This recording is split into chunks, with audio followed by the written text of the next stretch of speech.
नमस्कार, दीप्स किचन मराठीमध्ये मी दीपाली आपलं मनापासून स्वागत करते। चला तर मग आजच्या आपल्या रेसिपीला सुरुवात करूया।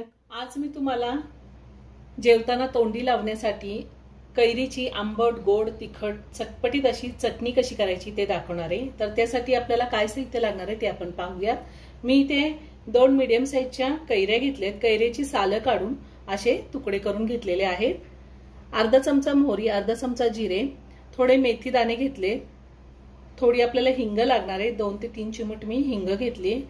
कढीपत्त्याची पानं घेतली 10-12, 2 ते 3 लाल सुक्या मिरच्या मी अशा कट करून घेतल्या।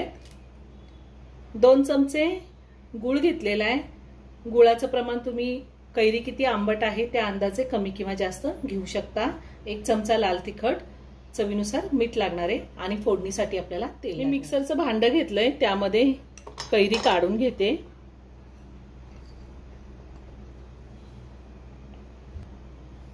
त्यातच आपल्याला मीठ घालायचंय, चवीनुसार मीठ घालूयात।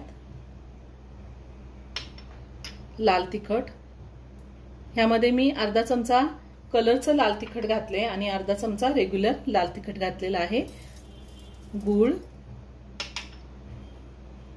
आता पाणी न टाकताच आपल्याला हे मिक्सरला बारीक करून घ्यायचे। मी मिक्सरला कैरी फिरवून घेतलेली आहे। अगदी जास्त बारीक पण नाही केली, थोडीशी जाडसर आहे। आता ही मी काढून घेते। गॅसवरती तडका पॅन ठेवलाय, त्यामध्ये 1 चमचा तेल गरम करून घेतलंय। त्यामध्ये मेथी दाणे घालूया, त्यातच मोहरी आणि जिरे घालायचे, हिंग घालूया। गॅस बंद करते मी।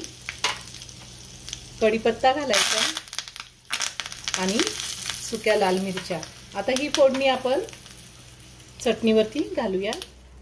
आता ही फोडणी मी चटणीवर घालून घेते।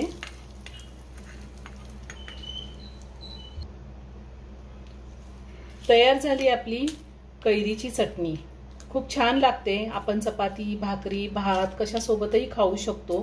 तुम्ही एकदा नक्की करून पहा। व्हिडिओ जर आवडला तर व्हिडिओला लाईक आणि शेअर करायला विसरू नका। रेसिपी आवडली असेल तर कमेंट करून नक्की कळवा। पुन्हा भेटूया अशाच एका छानशा साध्या आणि सोप्या रेसिपी बरोबर। धन्यवाद।